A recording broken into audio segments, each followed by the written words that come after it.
Samgele, talk to us about the anticipation there. This is where the president grew up. Yes, indeed, Xoli. This is where President Cyril Ramaphosa grew up. His teen years were here until he went to Limpopo to study law at the University of Venda, now known as Toflop, at the University of Limpopo, rather. He was there, he studied there, he grew up here in Chiawelo. I understand that Soweto has a very rich history when it comes to South African politics.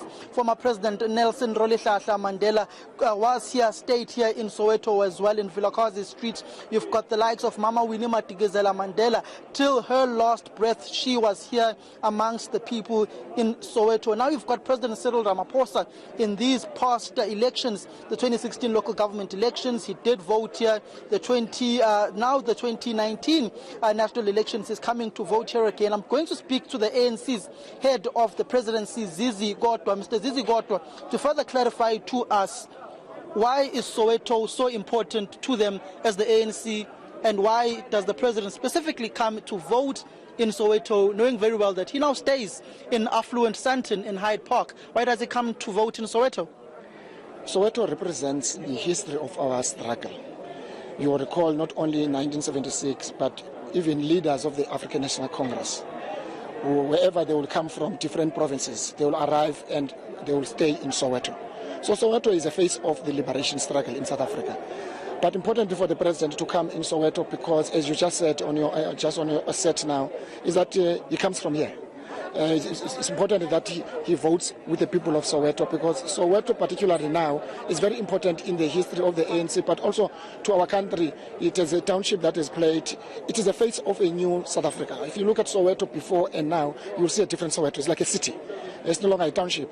And therefore it represents the good work that the African National Congress-led government has done. Are you panicking that the day is here? South Africans are going to the polls today to vote for their government. You've received a lot of backlash, particularly with issues of state capture, corruption, malfeasance. Your own president is, even former President Zuma this past weekend, I saw a clip of him saying that it's unheard of that a government investigates itself. He was obviously at the helm of the government for the past 9 years. Are you panicking that power is slipping through your hands, specifically here in Gauteng? You will remember that one of the statements we continue to make, and the president continues to make this statement even as we come to this important day, is that the past 25 years has not just been gloried without missteps, without mistakes. There were mistakes that were committed. We acknowledge those mistakes.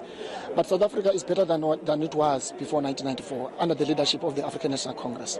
We are not panicking. We come to this day boiled by the fact that our people, they've got no alternative except the African National Congress. People love the ANC. All what they need from the ANC is trust, is integrity and credibility. And I think we're beginning to make sure that the ANC indeed is credible in terms of what it presents to the people of South Africa. The people of South Africa's aspirations are addressed through our manifesto. It responds to what people are saying, because that Bible called manifesto is aspirations of the people of South Africa. If your manifesto speaks to the aspirations of South Africans, Mr. Zizi Godwa, then why do you have people on your list who are implicated, not on issues of state capture, malfeasance, corruption, and misdoings in the country, basically giving away the sovereignty of this country to private entities and private individuals? You must remember this, the point that we continue to make. There's an internal democratic process of the ANC. There are processes through various commissions that they inquire about certain issues of malfeasance and corruption. There will be another process for that, including the law enforcement agencies playing their part. We won't want, as the African National Congress, already prejudice people on the basis of allegations that are made against them. And I think you will see over time that when these commissions, already the president has acted on some of the recommendations and findings of the various commissions, and there's no doubt that the Zondo Commission itself, it will come with its own recommendation and findings. Surely the head of state, including the African National Congress, will have to act on the basis of, because you must remember, at least at the moment, the evidence sometimes is led without being cross-examined, and therefore we can't, on the basis of that testimony, think that we must take a decision against certain individuals. I'm going to ask my last question as we're really out of time. How is your assessment of the voting stations thus far ahead? And so one of my colleagues reporting in the Northern Cape that there were issues, our vehicle was also stoned, there were issues with the police officers in the Northern Cape. How has the country fared across the country so far when it comes to voting? Generally, we think that the stations, the reports we get is that all stations were opened at around 7 o'clock.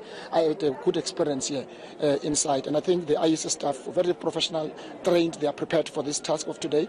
And you can see the queues are already growing. That's why we will encourage and call on all South Africans, don't wait until afternoon, because in the afternoon the queue may be longer. Come out in your numbers to make a mark. You must make a contribution to take South Africa forward. Ipsos says you'll be getting about 65% should there be a high voter turnout. What's your response to that? We are working towards overwhelming victory of the African National Congress. Victory is certain.